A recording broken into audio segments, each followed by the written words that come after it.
TikTok is the most vulgar, vapid, self-absorbed, and dehumanizing social media site in living memory.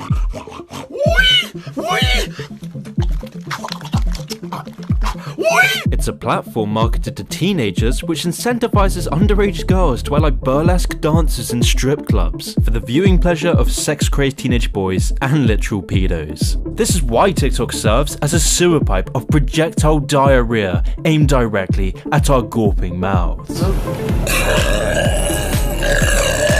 And with everyone and their dog trying to get as many views as possible, TikTok has managed to gain a foothold in the psyche of tomorrow's young adults. As Andy Warhol said, in the future, everyone will be world famous for 15 minutes. So then the question is, where the hell did this wave of TikTok downloads even come from?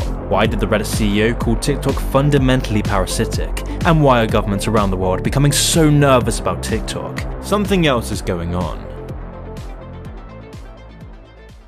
From the top, make it drop, that's some rap, and I get a bucket and a mop, that's some rap. It's no exaggeration when I say that TikTok is damaging society, which is a worrying fact when you consider that TikTok is being downloaded at an exceptional rate, garnering more downloads than Facebook, YouTube, or Instagram. And with this has come an unparalleled rise in the ethos. I mean, the majority of posts on the site look like underage girls either showing off their bodies or being explicitly sexual.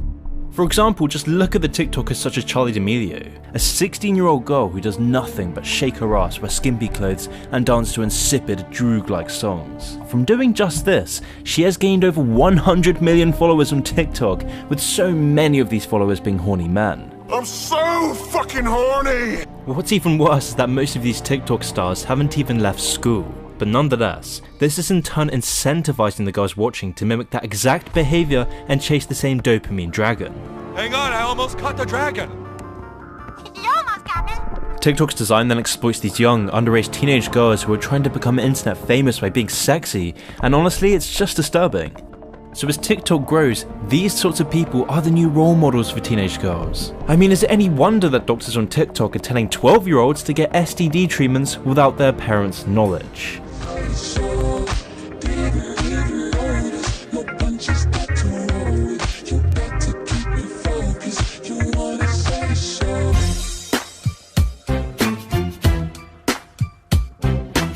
This is just one of the reasons why studies are now showing that the more of these short TikTok-style videos you watch, the more depressed you become, even for active people who exercise regularly.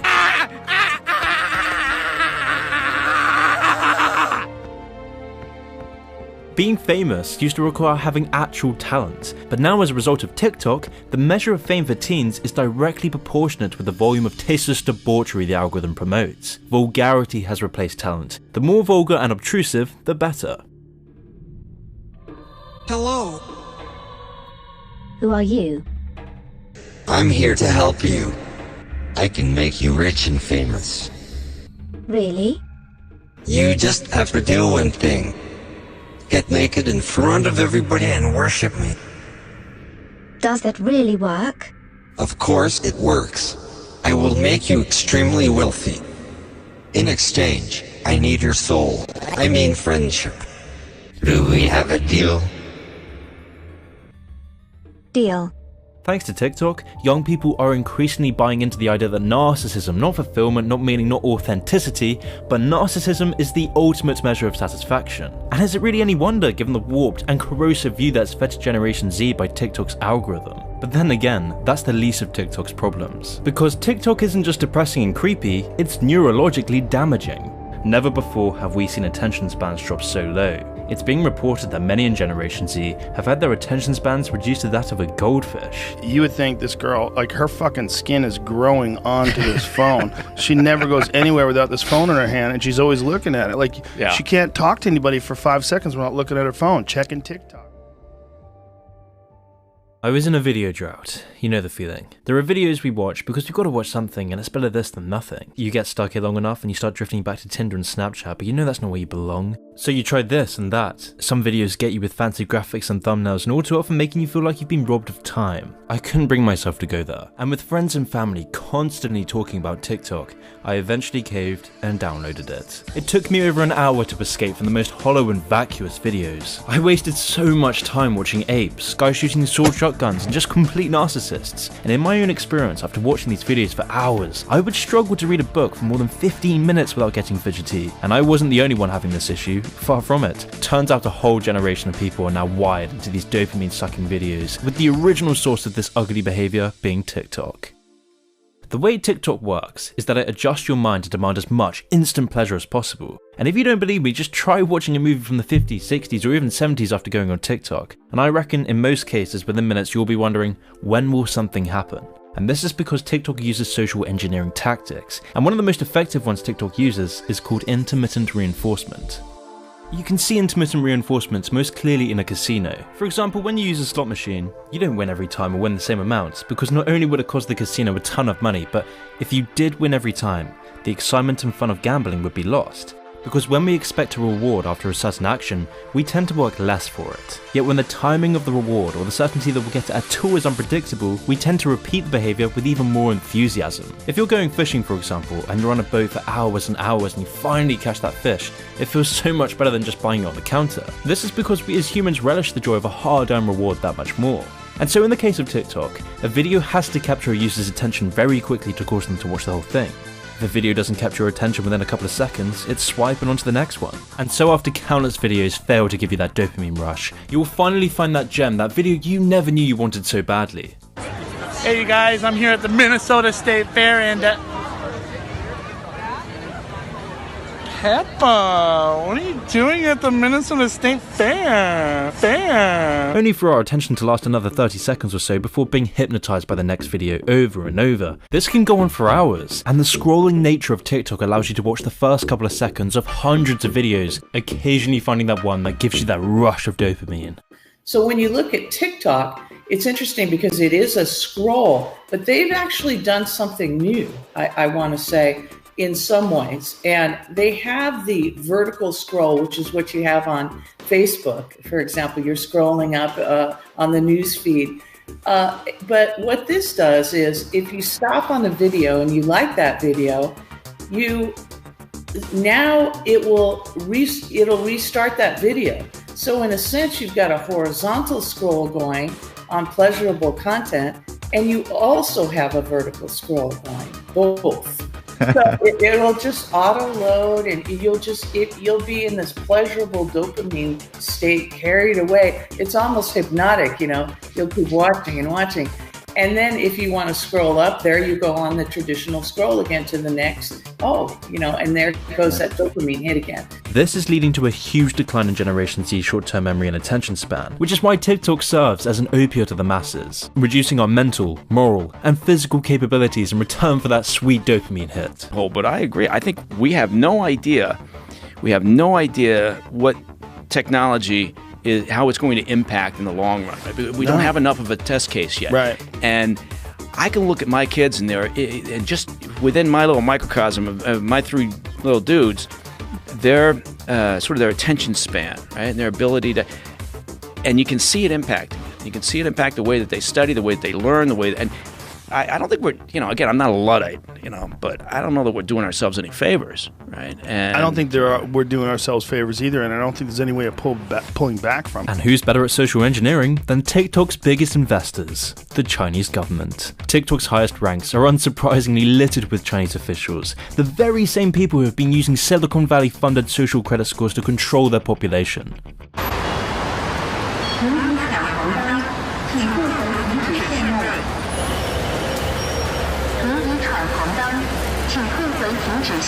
This is just one of the many, many reasons the Pentagon declared TikTok a cyber threat. Really? I think the U.S. military has instructed all personnel to stay off of TikTok, or not to use TikTok. Yeah, really? Yeah. Again, because of the same concern. The whole idea is this platform, because these companies can argue all they want to that they're independent from the Chinese authorities, but ultimately if the Chinese authorities knock on their door and say, we would like access to your database because we want to hoover up all the information about every U.S. military person that's stationed wherever, or they're going to do it. They're trying to get one of the top TikTok executives in here. Really? Yeah. Interesting. It's considered a cyber threat. Yeah. Lieutenant Colonel Robin Ocha, an Army spokeswoman, told military.com, we do not allow it on government phones. There you go. Whoa. Look at that. a cyber threat. But TikTok turning us into brain-dead goldfish consumers is just one cog within the TikTok cancer, because as you become addicted to the app, you ignore TikTok's privacy page, a privacy page that literally admits to collecting as much data as possible from metadata, GPS location, and pulling all contact information from your Facebook, Instagram, and phone. But even worse, TikTok was caught monitoring what users were typing even when they were typing on different apps. So where does all this data go? To the Chinese government. By law, TikTok has to provide all the data on its users to the Chinese government. This is why the amount of user information and data collected by TikTok is much higher than other social networks. More teenagers are on TikTok now than use Facebook. It counts millions and millions and millions of Americans as users, but it is owned by a Chinese company that includes Chinese Communist Party members in leadership, and it is required under Chinese law to share user data with Beijing. And TikTok has admitted that it has sent user data to China. To put it bluntly, this is a major security risk for the American people. But as the app has been downloaded 165 million times in the US, it might be too late for that to matter, because if each of these downloads is unique, more than half of the American population has already turned over their most sensitive data to the Chinese government. We already know that sites like Facebook and Google are free because you, the user, are the product, but even then, Instagram, Facebook and Twitter, they don't collect anywhere near the same amount of data that TikTok does, let alone trying to hide it like TikTok does. They just don't compare, because allowing your profile to be mined for targeted ads is a world away from servicing a literal dictatorship committing an untold amount of atrocities. And what kind of data is TikTok collecting as it runs on our phones? A heck of a lot more than you would think. Images, of course, that users post. But TikTok also collects information about the messages that you send, about the apps that you use, the other apps on your phone. It collects the sites that you visit. It collects your search history. It collects your keystrokes. It collects your location data.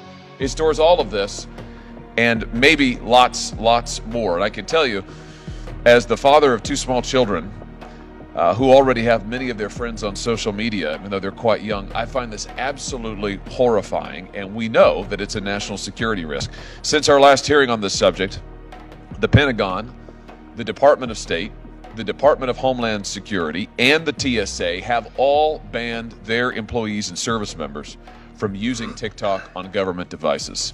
In fact, the Pentagon even went so far as to say that employees should have their children uninstall TikTok from their personal devices. It was for these exact reasons that the CEO of Reddit claimed that TikTok was parasitic. The CEO claimed, "The fact that it's always listening and the fingerprinting technology they use is truly terrifying, and I could not bring myself to install an app like that on my phone." He also added, "I actively tell people don't install that spyware on your phone." But then again, maybe sending off your biometric data back to an authoritarian regime is worth it for the high caliber TikTokers. Just shake that ass for Joe Biden. We don't actually like him, but what to do? Just vote blue, get Trump out of office and start new. Was that transient rush of narcissistic fulfillment really worth it for promoting an app that is literally designed to give your data to a country that openly wants to take over the world? Maybe it is. Maybe TikTok deserves some credit, because the unprecedented psychological changes it's bringing to Generation Z is truly remarkable.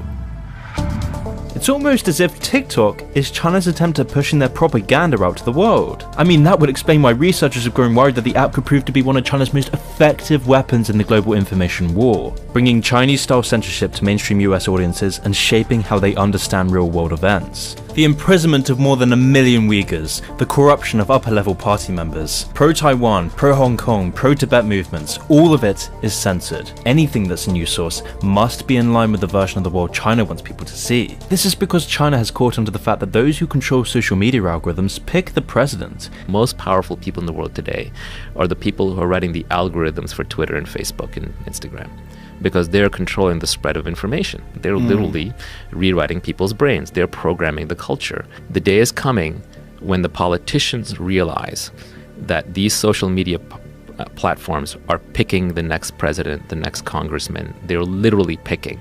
So if sites like Facebook and Twitter can influence politics in such a huge way, what can a ruthlessly dystopian communist regime do? As the analyst Ben Thompson observed, it is conceivable that TikTok's algorithm could be changed almost invisibly to promote videos that could help further China's political goals. You know, for example, TikTok could subtly show just 2% more pro-Biden content than users would usually see, and a million of these small nudges could tip things in a direction that is more favourable to Beijing's interests.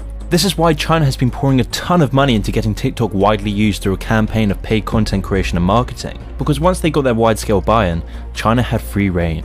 China could start growing its cultural influence, and it's really working. Considering right now, tonight, a ban on Chinese social media apps, especially TikTok. We're certainly looking at it. We've worked on this very issue for a long time. Would you recommend that people download that app on their phones? Only if you want your private information in the hands of the Chinese Communist Party. The ignorance to TikTok is still pervasive. TikTok is downloaded thousands of times every hour, and the British government continues to allow the owners of TikTok to establish a headquarters in London. It just highlights Britain's pathetic dependence on China for easy money, because in our clown society, the desire for cheaper goods is worth more than the price of freedom. With all this knowledge out there, we still see TikTok use growing exponentially, because celebrities, governments and the media continue to promote it. Everywhere you go, TikTok links are dished out, and with everyone promoting it and trying to get that 15 minutes of fame they crave, you'll end up feeling like you need to see what's going on. Because if you've got your friends on there, you've got celebrities, politicians and the media companies like the BBC promoting TikTok, you might feel a need to download the app. You want to know what everyone's talking about, you need to feel that affinity with your peers. And that's why there's no discernible backlash against TikTok. It's all predicated on conformity.